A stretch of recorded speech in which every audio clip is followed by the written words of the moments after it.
我哋無論係北部都會區同埋河套區咧發展硬件咧，始終都係有一啲時間。但係由於競逐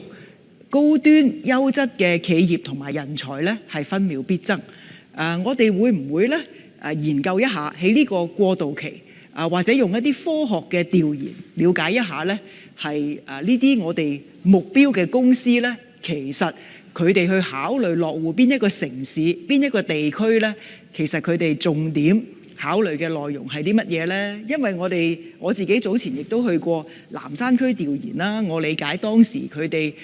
咁成功能夠吸引到咁多嘅有名嘅科技公司落戶咧，都係有好多優惠嘅政策。我亦都同企業家溝通過，佢哋都問我北部都會區有啲乜嘢嘅政策配套呢？咁而家似乎咧，我哋係硬件提速提效，但係軟件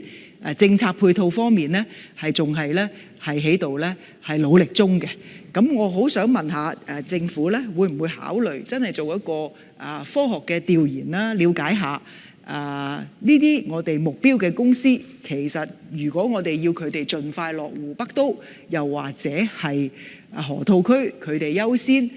考慮嘅政策內容係啲乜嘢呢？主席，如果係針對北都嘅招商引資工作呢，其實我哋而家呢就冇採取頭先李慧瓊議員提出嘅做一個一般性嘅調研，反而我哋做嘅呢就透過真係發散我哋嘅資訊，同埋真係接觸個別嘅企業呢，了解佢哋嘅需要。點解咁樣做呢？因為我哋相信呢，